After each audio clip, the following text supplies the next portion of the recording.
তুমি কি সিনেমার নায়িকা হতে চাও? তখন মিনা কি বলে, না না, আমি তা চাই না। আমি চাই আমরা যেন সুস্থ থাকতে পারি, তাইলেই তো ভালো থাকবো, তাই না রাজু?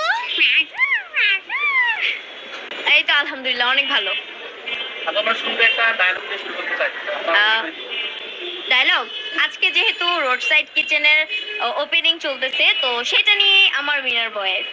ও বন্ধুরা, তোমাকে সবাইরে স্বাগতম রোড সাইড কিচেনে। বন্ধুরা, সবাইকে রোড সাইড কিচেনে স্বাগতম। আচ্ছা আপনারা ওকে, ফার্স্ট অফ অল মিনার একটা ক্যারেক্টারে লাইক হচ্ছে দৈত্য যে থাকে, দৈত্যর ক্যারেক্টারে দৈত্য মিনাকে বলে, মিনা তুমি কি সিনেমার নায়িকা হতে চাও? তখন মিনা কি বলে, না না, আমি তা চাই না। আমি চাই আমরা যেন সুস্থ থাকতে পারি, তাইলেই তো ভালো থাকবো, তাই না রাজু? আমি মিনার কার্টুনের ভয়েস করি। মিনা মিঠু রাজুর কনভারসেশনটা ঠিক এভাবে হয়।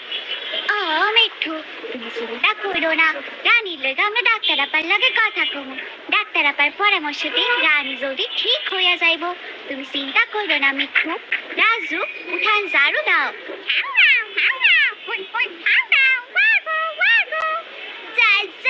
যেন তোর বেশি বুদ্ধি।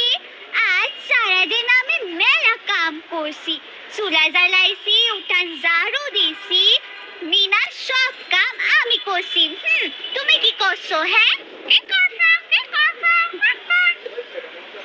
আচ্ছা দুইজনে এই যে দুইজনে সেম ভয়েস আসলে আপনারা কিভাবে রপ্ত করলেন একটু সারা করতে আমরা শুনতে চাই। আচ্ছা আমার তো এটা ছোট, আমি যখন ক্লাস 8-এ ছিলাম তখন থেকে আমি ট্রাই করি। ফার্স্টে ভয়েস আর্টিস্ট বা ভয়েসের কাজ নিয়ে আমার কোনো আইডিয়া ছিল না। তো একটা সময় আমি অনেক বেশি ভাবনা চিন্তা করতে করতে দেন হচ্ছে গিয়ে মাথায় আসে যে না, অ্যাকচুয়ালি কার্টুন তো একজন মেক করতেছে, তাহলে ভয়েসটা কোথা থেকে আসতেছে, এইটার পিছনেও কোনো একটা রিজন আছে।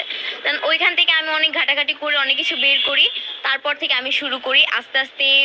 ফার্স্ট অফ অল আমি মিনার ভয়েস দিয়ে শুরু করছি, তারপরে এখন বলতে গেলে 16-17টার উপরে হয়, কখনো কখনো অনেকগুলো আছে মিস্টেক হয়ে যায়, ভুলে যাই। তো শিখতেছি, যেমন হচ্ছে অনেকে বলে যে 16টার নির্দিষ্ট কিনা, না 16টার নির্দিষ্ট না, আমি হচ্ছে ভয়েস এখনো কন্টিনিউ শিখতেছি।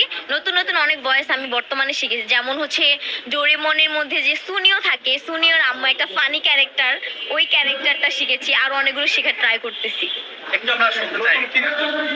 আচ্ছা, নতুন হচ্ছে ডোরেমনের ভিতরে সুনিও থাকে, সুনিওর বাবার তো অনেক টাকা, সুনিওতে এটা নিয়ে অনেক বেশি গরম দেখায়। তো সুনিওর আম্মু বলে সুনিওকে, मेरा प्यारा बेटा सुनियो, तुम चाहो तो कुछ भी खरीद सकते हो मेरा प्यारा बेटा, तुम्हारे पापा के पास बहुत ज्यादा पैसा है, तुम चाहो तो कुछ भी ले सकते हो मेरा प्यारा बेटा। তার হচ্ছে অনেকবার যখন দেখতাম আমি ট্রাই করতাম, একটু একটু করে চেষ্টা করতাম যে দেখি হয় না। যখন দেখতাম যে হ্যাঁ হচ্ছে, আর একটু ট্রাই করি। আম্মুকে শোনাতাম ফার্স্টে যে আম্মু দেখো তো আমার ভয়েসটা কি হচ্ছে নাকি। আম্মু বলে যে হ্যাঁ হচ্ছে, তুমি আরেকটু চেষ্টা করো, আর একটু ভালো করতে পারবা। তো এরকম চেষ্টা করতে করতে যখন দেখলাম যে হ্যাঁ মিলে যাচ্ছে, তখন থেকে আর কি কন্টিনিউ করা স্টার্ট করেছি। আচ্ছা এই যে সারাদিন আপনি যে ভয়েসটা দেন আসলে এটা রপ্ত করতে কিরকম পরিশ্রম করা লাগছে?